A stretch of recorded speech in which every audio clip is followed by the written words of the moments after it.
आपने बहुत बार लोगों को कहते हुए सुना होगा कि इनका बेटा किसी काम का नहीं है, दिन भर गाँव में आवारा के तरीके से घूमते रहता है, कोई काम-धंधा नहीं है। और एक इनके बेटे को देख लीजिए, डॉक्टर है, काफ़ी अच्छा खासा पैसा छापता है और इनके बेटे को देख लीजिए, इंजीनियर है, काफ़ी अच्छा खासा पैसा छापता है। तो पॉलिटेक्निक का सीधा मतलब क्या होता है? इंजीनियरिंग, ठीक है? Diploma in engineering. अगर आप इंजीनियरिंग का कोर्स करके इंजीनियर बनना चाहते हैं, तो इसके लिए क्या करना होता है? आपको पॉलिटेक्निक करना होता है। इससे ऊपर की बात करें, अगर आप डिग्री कोर्स करना चाहते हैं तो आपको बीटेक करना होता है। तो विशेष करके हम इस वीडियो में पॉलिटेक्निक के बारे में बात करने वाले हैं कि पॉलिटेक्निक का मतलब क्या होता है, कौन-कौन से लोग पॉलिटेक्निक कर सकते हैं, कोर्स कितने साल का होता है, एडमिशन का प्रोसेस क्या होता है, कैसे होता है, फीस कितना लगता है और प्रवेश परीक्षा कब और कैसे होता है, प्रवेश परीक्षा का सिलेबस क्या है और तैयारी आपको कैसे और कहाँ से करनी है, सारी जानकारी आपको इस वीडियो के माध्यम से मिलने वाली है। सबसे पहले मैं आपको तैयारी के बारे में ही बता दूं कि तैयारी आपको कैसे और कहाँ से करनी है। तो इसके लिए आपको पॉली वाला टेक्निक एप्लीकेशन पे विजिट करना है। डायरेक्ट लिंक मैं आपको इसी वीडियो के डिस्क्रिप्शन बॉक्स में सबसे ऊपर दे रहा हूँ। तो आप प्ले स्टोर पे जाकर के, जैसे आप अन्य एप्लीकेशन वगैरह जो भी डाउनलोड करते हैं, वहाँ पे प्ले स्टोर पे जाएंगे, वहाँ पे सर्च करेंगे पॉली वाला टेक्निक ऐप, तो वो एप्लीकेशन आपको देखने को मिल जाएगा, उसको डाउनलोड कर लेना है। पिछले 10 साल के आपको पेपर, ओरिजिनल पेपर देखने को मिल जाएंगे विद सॉल्यूशन के साथ पीडीएफ फॉर्म में, वो भी आपको देखना है। उससे काफी अच्छा खासा आपका रिवीजन होता है और आपको चैप्टर वाइज नोट्स भी देखने को मिल जाएंगे, हिंदी में अवेलेबल है, ठीक है। इसका लाभ आपको जरूर उठाना है और 1500 एमसीक्यू के सेट आपको आंसर के साथ आपको देखने को मिल जाएंगे और ये सारी चीजें मात्र आपको 29 रुपीज में पॉली वाला टेक्निक एप्लीकेशन पे देखने को मिल जाएंगी।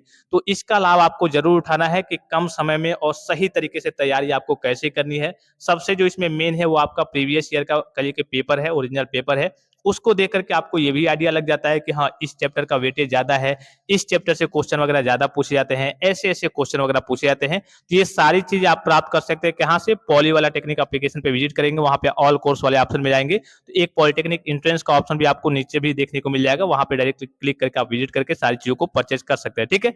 सबसे पहले बात करते हैं पॉलिटेक्निक का मतलब क्या होता है। तो वही मैंने आपको शुरू में बताया कि पॉलिटेक्निक का सीधा मतलब होता है इंजीनियरिंग। अगर आप इंजीनियरिंग का कोर्स करके एक अच्छा खासा इंजीनियर बनना चाहते हैं, बहुत सारे बच्चे हर साल लाखों बच्चे एडमिशन वगैरह लेते हैं पॉलिटेक्निक में और आगे अपना पॉलिटेक्निक कंप्लीट करके इंजीनियर, अच्छा खासा इंजीनियर बनते हैं, अच्छी खासी सैलरी के साथ जॉब वगैरह प्राप्त करते हैं। तो अगर आप एक इंजीनियर बनना चाहते हैं तो इसके लिए आपको पॉलिटेक्निक का कोर्स करना होता है। और पॉलिटेक्निक में देखिए कई सारे ब्रांच आते हैं, जैसे अभी मैं आपको अभी आगे सारी चीजें मैं बताऊंगा, मोटा मोटी समझ लीजिए। जैसे मान लीजिए कि आपकी रुचि है कि मुझे फ्रिज, एसी, वॉशिंग मशीन का काम सीखना है, इससे संबंधित मुझे जानकारी चाहिए, तो आपका पॉलिटेक्निक में ही एक आपका ब्रांच आता है mechanical engineering, RSC, refrigeration and air conditioning, वो ब्रांच आपको लेना है। उसमें आपको फ्रिज, एसी, वॉशिंग मशीन, ये इलेक्ट्रॉनिक्स जो सामान होते हैं, इससे संबंधित ही आपको पढ़ाई देखने को मिलेगी और उसमें आपको जब आप पास हो जाएंगे, 3 साल कंप्लीट हो जाएगा पॉलिटेक्निक आपका, तो उसमें आपको एक डिप्लोमा का अर्थात पॉलिटेक्निक का सर्टिफिकेट मिलेगा, जिसे कहिए कि मैकेनिकल इंजीनियरिंग आप आरएससी से कर रहे हैं तो मैकेनिकल इंजीनियरिंग का आपका एक सर्टिफिकेट देखने को मिल जाएगा। उससे संबंधित आपके पास जानकारी हो जाएगी, नॉलेज हो जाएगी, आप जाकर के कंपनी में जॉब अर्थात नौकरी भी कर सकते हैं। अगर आपकी रुचि बिजनेस में है तो आप अपना अच्छा खासा बिजनेस भी वहां पे तैयार कर सकते हैं, बिजनेस भी कर सकते हैं, कोई दिक्कत नहीं है, ठीक है। तो यहाँ पे पॉलिटेक्निक में क्या होता है, जिस भी एक कहिए कि ट्रेड के अंतर्गत जिस भी ब्रांच में आपकी रुचि है, जैसे मान लीजिए कि कोई बच्चा है, उसको घर का नक्शा बनाना, घर वगैरह बनाना या फिर पुल वगैरह बनते हैं, सरकारी पुल वगैरह, डैम वगैरह, सड़क वगैरह, बिल्डिंग वगैरह बनते हैं, उससे संबंधित नक्शा बनाना है या फिर घर बनाने से संबंधित रुचि है, तो वो क्या करेगा? सिविल इंजीनियरिंग ब्रांच लेगा। तो पॉलिटेक्निक के अंतर्गत, ये पॉलिटेक्निक आपका एक इंजीनियरिंग का कोर्स है और इसके अंतर्गत, इसके अंदर कह लीजिए कि कई सारे ब्रांच होते हैं। आप किस, आपकी रुचि किस में है? आपकी रुचि घर बनाने में है तो आपको सिविल इंजीनियरिंग लेना है। आपकी रुचि मैकेनिकल, जैसे मशीनरी पार्ट्स में है, जैसे मैकेनिकल इंजीनियरिंग जिसे कहते हैं कि हम मशीनों का काम करना है, मैकेनिक्स बनना है, तो आपको मैकेनिकल इंजीनियरिंग लेना है। इसके अलावा अगर आपको विद्युत से संबंधित काम करना है, ट्रांसफार्मर, मोटर, जनरेटर, एसी, ये सब सारी चीजें होती है, तो ये आपका इलेक्ट्रिकल में भी आ जाता है, ठीक है। तो इसी तरीके से आपके 60 से 70 ब्रांच होते हैं पॉलिटेक्निक के अंतर्गत। में आपको ब्रांच चूज करना होता है कि हाँ, हमें कौन सा ब्रांच लेना है, तो आपकी रुचि जिसमें होगी वो ब्रांच आप ले सकते हैं।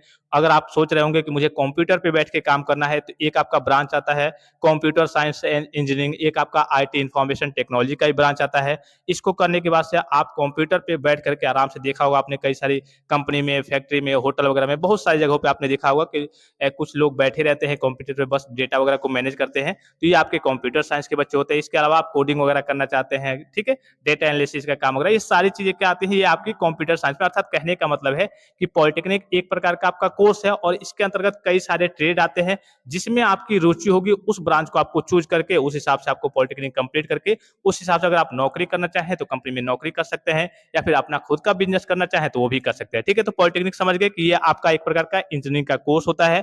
कौन कौन से लोग इसको कर सकते हैं, पॉलिटेक्निक कौन कौन से लोग कर सकते हैं? ठीक है, इसके लिए एलिजिबिलिटी क्राइटेरिया क्या है? तो कम से कम क्या होने चाहिए? कम से कम आप 10th पास होने चाहिए। जैसे अगर मैं 2026 का एग्जांपल ले लेता हूं, 2026 में अगर आप 10th का एग्जाम देने वाले हैं, 11th का, 12th का, तब भी आप एलिजिबल हैं। कम से कम जो है मिनिमम जो क्राइटेरिया है वो आपका 10th पास होना चाहिए। तो अगर आप 10th पास हैं तो आप पॉलिटेक्निक कर सकते हैं, लेकिन मैक्सिमम नंबर ऑफ स्टूडेंट जो पॉलिटेक्निक करने आते हैं वो 12th के बाद ही आते हैं। भरते फॉर्म 10th के बेस पे है। ठीक है, भरते क्या करते हैं ये ध्यान रखेंगे, यहाँ पे कंफ्यूजन थोड़ी सी ज्यादा क्रिएट होती है। बच्चे जैसे मान लीजिए कि आप 2026 में पॉलिटेक्निक करना चाहते हैं, तो बच्चे 12th का एग्जाम 2026 में देंगे। ठीक है, लेकिन जो फॉर्म भरेंगे वो 10th के बेस पे भरेंगे। 10th के बेस पे भरेंगे तो आपका पॉलिटेक्निक कितने साल का होगा? 3 साल का होगा। अगर आप 12th के बेस पे भरते हैं या फिर आपने 10th के बाद ITI किया हुआ है उसके बेस पे भरते हैं तो पॉलिटेक्निक आपका 2 ही साल का होगा। तो ये जो आपका 2 साल का होता है थोड़ा सा टफ हो जाता है, बच्चे मैनेज नहीं कर पाते हैं। तो मैं आपको हमेशा सुझाव दूंगा कि आप 12th के बाद ही पॉलिटेक्निक करने आए। भरेंगे, आपका जो फॉर्म फिलअप होगा वो 10th के बेस पे ही होगा। 10th के बेस पे जब आप भरेंगे तो पॉलिटेक्निक आपका 3 साल का होगा।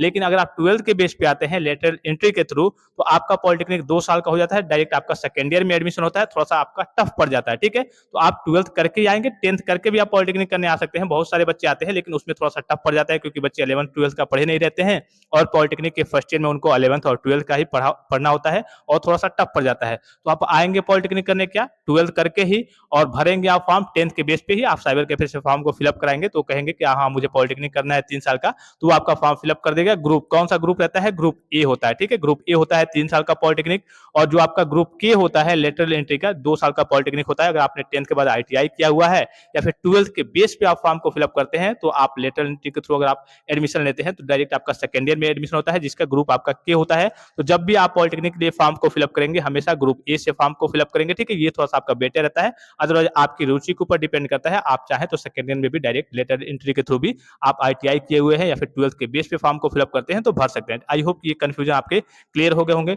तो पॉलिटेक्निक के लिए मिनिमम जो आपका क्वालिफिकेशन होना चाहिए वो कम से कम आपका 10th पास होना चाहिए। ठीक है, अगर आप मान लीजिए कि 2026 में पॉलिटेक्निक करना चाहते हैं तो 2026 में अगर आप 10th का एग्जाम दे रहे हैं या फिर दे चुके हैं तब भी आप फॉर्म को फिलअप कर सकते हैं, या फिर देने वाले हैं तब भी आप फॉर्म को फिलअप कर सकते हैं।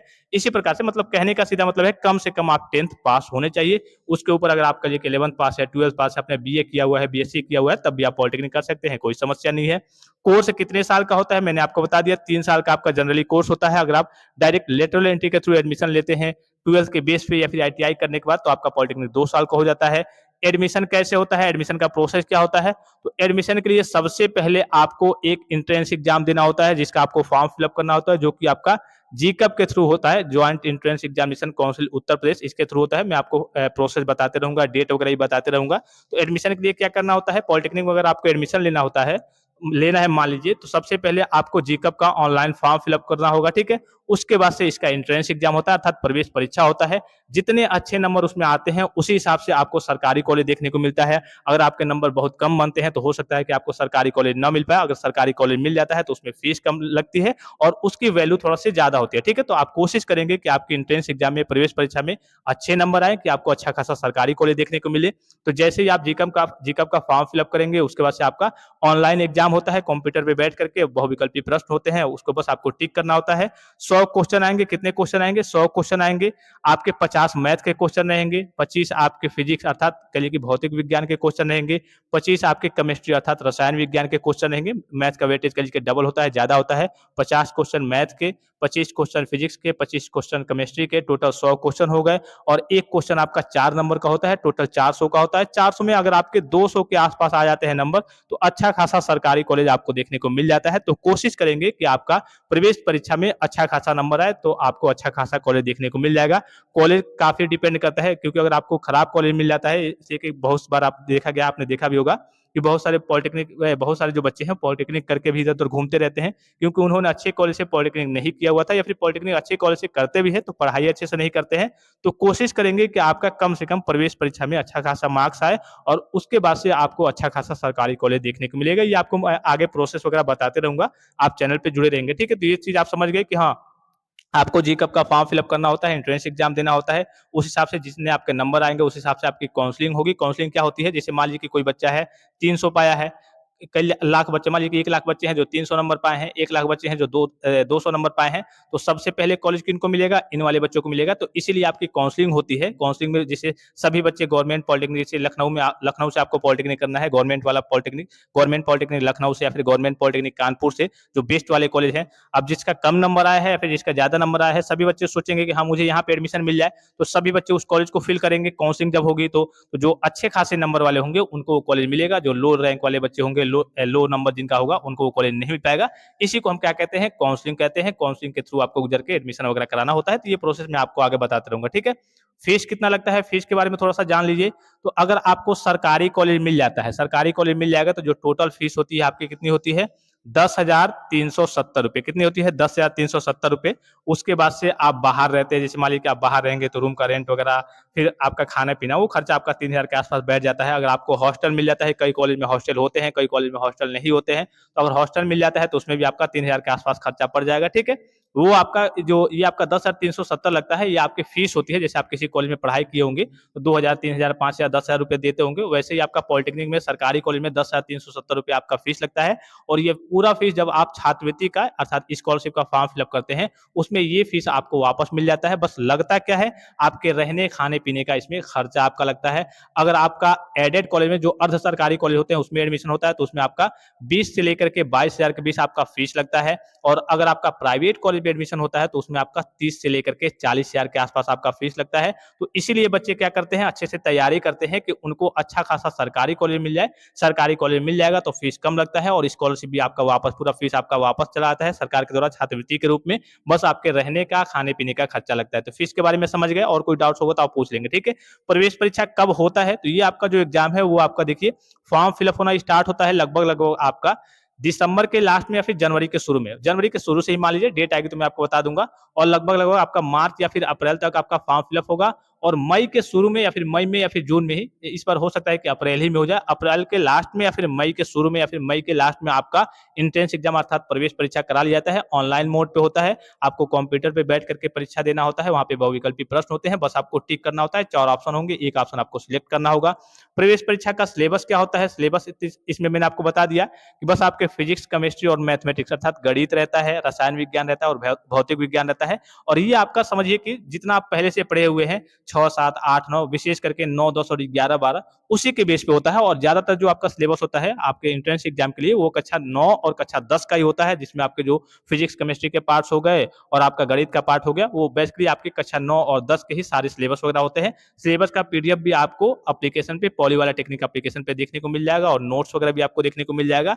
और आपके पिछले 10 साल के ओरिजिनल पेपर भी आपको देखने को मिल जाएंगे। और ये सारी चीजें मात्र आपको 29 रुपीज में देखने को मिल जाएंगी। तो इसका लाभ आपको जरूर उठाना है। और 1500 क्वेश्चन भी आपको आंसर के साथ पीडीएफ फॉर्म में आपको प्रैक्टिस के लिए देखने को मिल जाएगा। इन सारी चीजों का लाभ आपको पॉली वाला टेक्निक एप्लीकेशन से जाकर के जरूर उठाना है। डायरेक्ट लिंक मैं आपको इसी वीडियो के डिस्क्रिप्शन बॉक्स में दे दूंगा। ये तैयारी कैसे और कहां से करें मैंने आपको शुरू में बता दिया, आपको बताने की जरूरत नहीं है, ठीक है। यूट्यूब पे आप सर्च भी करेंगे, जो भी टॉपिक्स, जो भी चैप्टर आपको पढ़ना है, जैसे मान लीजिए कि मुझे लौह धातु है, या फिर कहिए कि धातु के बारे में पढ़ना है, अधातु के बारे में पढ़ना है, तो आप यूट्यूब पे सर्च करेंगे। मैंने भी कई सारे लेक्चर्स वगैरह लिए हैं, तो वहां पे भी आपको देखने को मिल जाएगा। और पूरे पीडीएफ आपको पॉली वाला टेक्निक एप्लीकेशन पे देखने को मिल ही जाएंगे प्रैक्टिस के लिए। तो ये चीज आप समझ गए। उसके बाद से पॉलिटेक्निक के बाद से नौकरी कैसे और कहाँ पे मिलती है? तो कई सारी नौकरी होती है, गवर्नमेंट सेक्टर में भी नौकरी होती है, जैसे कि आपका एसएससी जेई हो गया, आरआरबी जेई हो गया अर्थात रेलवे में जेई हो गया, एएलपी यानी कि लोको पायलट जिसे कहते हैं, जिसे ट्रेन का ड्राइवर कहते हैं, वो भी पॉलिटेक्निक वाले बच्चे बनते हैं, ठीक है। फिर इसके अलावा आपका UP triple S C JE हो गया। इसके अलावा आपकी कई सारी अर्ध सरकारी नौकरियां भी आती है, जैसे आपका बीएचएल हो गया, इंडोगल्फ हो गया, इंडोरामा जिसे कहते हैं, उसका नाम चेंज हो गया है, आपका यूपीपीसीएल हो गया, एनटीपीसी हो गया, कई सारी अर्ध सरकारी नौकरी भी आती है। सैलरी कितनी मिलती है? तो कम से कम जो आपका सिलेक्शन होगा, जो बच्चा कुछ नहीं जानता है, एबीसीडी भी नहीं जानता, अगर उसने पॉलिटेक्निक पास कर लिया, 3 साल का पॉलिटेक्निक कर लिया, तो उसकी जो सैलरी स्टार्ट होगी कम से कम 15,000 पे, ठीक है। जो अच्छे खासे बच्चे होंगे उनका 18,000 पे, कई बच्चों का 20,000 पे। अभी हमारे कॉलेज में बच्चों का सिलेक्शन वगैरह हुआ है, सिविल ब्रांच के बच्चों का, उनका 25,000 पे हुआ है। तो सिविल में प्राइवेट सेक्टर में थोड़ी-सी जॉब वगैरह कम होती है, गवर्नमेंट सेक्टर में जॉब उनके लिए ज़्यादा आती है। तो जो बच्चे सिविल से अगर करना चाहते हैं पॉलिटेक्निक तो वो क्या करेंगे, अगर उनको गवर्नमेंट सेक्टर में जाना होगा, अच्छे खासे तरीके से वो पढ़ाई करते होंगे, बैठ के करते होंगे पढ़ाई वगैरह, तभी वो सिविल ब्रांच लेंगे। अदरवाइज़ आपके लिए सबसे बेटर रहेगा मैकेनिकल और इलेक्ट्रिकल। सबसे बेस्ट जो ब्रांच होते हैं, यही लगे हाथ तो मैं ये भी बता दूँ कि सबसे जो अच्छे खासे बेस्ट ब्रांच होते हैं, आपके मैकेनिकल, इलेक्ट्रिकल और सिविल होते हैं। सिविल किस लिए बेस्ट है? गवर्नमेंट सेक्टर में अगर आपको जाना है, नौकरी पाना है तो उसके लिए बेस्ट है, प्राइवेट में थोड़ा-सा उसमें जॉब कम होता है।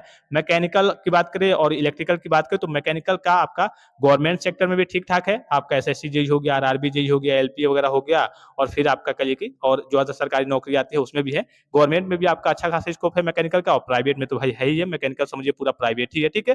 तो मैकेनिकल से आप करेंगे तो तुरंत आपको जॉब देखने को मिल जाएगी। इसी तरीके से आपका इलेक्ट्रिकल भी है, इसमें भी आपके गवर्नमेंट सेक्टर में भी जॉब है और प्राइवेट सेक्टर में भी जॉब है। इसके अलावा भी आपके कंप्यूटर साइंस हो गए, आईटी हो गए, इनका भी स्कोप और इलेक्ट्रॉनिक्स इंजीनियरिंग हो गए, बहुत सारे ब्रांच होते हैं, केमिकल इंजीनियरिंग हो गए, इन सबके भी स्कोप है, ठीक-ठाक है, लेकिन सबसे जो बेस्ट होता है आपका मैकेनिकल, सिविल और इलेक्ट्रिकल ही होता है। तो आप कोशिश करेंगे कि ये अगर आपको मिल जाता है तीनों मैकेनिकल, सिविल, इलेक्ट्रिकल तो वो बेस्ट रहता है। इसके अलावा भी अगर आपको दूसरा कोई मिल जाता है तो ये नहीं कहूँगा कि हाँ, वो खराब है, लेकिन इनकी तुलना में, इनके कंपैरिजन में वो थोड़ा-सा लो टाइप का होता है, ठीक है? तो ये चीज़ आप समझ गए और सैलरी के बारे में मैंने आपको बता दिया कि 18 से लेकर के आपका लगभग 25,000 तक आपकी सैलरी यहाँ पे शुरू में फर्स्ट ईयर में आपको देखने को मिलती है, अर्थात जैसे आप ज्वाइन करते हैं देखने को मिलती है। उसके बाद से जैसे-जैसे आपके पास एक्सपीरियंस वगैरह बढ़ते जाएगा, काम की जानकारी आपके पास होती रहेगी, वैसे-वैसे आपकी सैलरी बढ़ती रहेगी। 25,000, 30,000, 35,000, 40,000 ऐसे करके धीरे-धीरे बढ़ती रहेगी और इसके साथ-साथ आप जॉब के साथ-साथ सरकारी नौकरी की भी तैयारी कर सकते हैं, ठीक है? ये सारी चीज़ें समझ गए। ब्रांच के बारे में थोड़ी-सी जानकारी ले लीजिए, जैसे कि यहाँ पे आपको दिख रहा होगा कि इलेक्ट्रिकल हो गया, सिविल हो गया, मैकेनिकल हो गया, केमिकल हो गया, कंप्यूटर साइंस हो गया, ऑटोमोबाइल हो गया, एग्रीकल्चर हो गया, कंप्यूटर साइंस, ये दोबारा रिपीट हो गया, ठीक है? इसी तरीके से आपके लगभग 60 से 70 इसमें ब्रांच होते हैं, ट्रेड होते हैं, जिसमें आपकी रुचि होगी वो आप जाकर के उससे उस ब्रांच से संबंधित आप डिप्लोमा कर सकते हैं अर्थात पॉलिटेक्निक कर सकते हैं। याद रखेंगे कि इसमें आपका कोई डायरेक्ट एडमिशन नहीं होता है। कोई बच्चा सोचेगा कि हम प्रवेश परीक्षा नहीं देंगे, पैसा ज़्यादा देकर के, फीस ज़्यादा देकर के हम डायरेक्ट एडमिशन करा लेंगे, नहीं। आपका भले नंबर कम आए या फिर ज़्यादा आए, आपको एंट्रेंस एग्ज़ाम अर्थात प्रवेश परीक्षा देना ही देना है। प्रवेश परीक्षा देंगे तभी आपका एडमिशन हो पाएगा, चाहे आपका नंबर कम जैसे मान लीजिए कि कोई बच्चा है उसको प्राइवेट कॉलेज में ही एडमिशन लेना है, सोचेगा कि हम प्रवेश परीक्षा देंगे नहीं, डायरेक्ट जाकर के एडमिशन ले लेंगे, नहीं।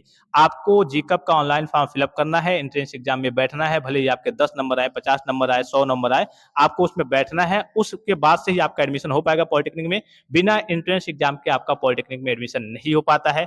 फिर से एक बार मैं आपको बता दूं, और कोई डाउट्स, कोई संदेह वगैरह होगा तो आप कमेंट बॉक्स में कमेंट करके पूछ लेंगे, उस हिसाब से मैं आपको वीडियो प्रोवाइड कर दूंगा या फिर आपके कमेंट का आपको रिप्लाई दे दूंगा।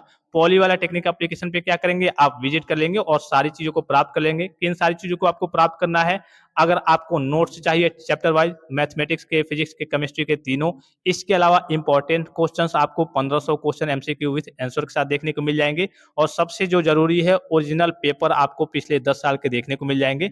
इन सारी चीजों से आपकी प्रैक्टिस काफी अच्छे खासे तरीके से होगी और कम समय में आप पढ़ के अच्छे खासे तरीके से अच्छा खासा सरकारी कॉलेज वगैरह प्राप्त कर सकते हैं। और किसी प्रकार का संदेह हो, कोई भी जानकारी चाहिए तो आप कमेंट बॉक्स में कमेंट करके पूछ सकते हैं। ये पॉलिटेक्निक आपका एक अच्छा कोर्स है, कम फीस में। अगर आप और कोई कोर्स करते हैं, जैसे मान लीजिए कि आप बीटेक की ओर जाते हैं, ठीक है, तो बीटेक में आपका कम से कम आपका फीस लगेगा तो 1 लाख के आसपास आपका फीस लगता है। अच्छे खासे कॉलेज में अगर आपका एडमिशन होता है तो, अगर थोड़े से लो टाइप के कॉलेज में आपका एडमिशन होता है तब भी आपका 50,000 के आसपास लगेगा। ये केवल फीस है, इसके बाद से रहने खाने का खर्चा तो पॉलिटेक्निक में भी लगेगा और बीटेक में भी लगेगा।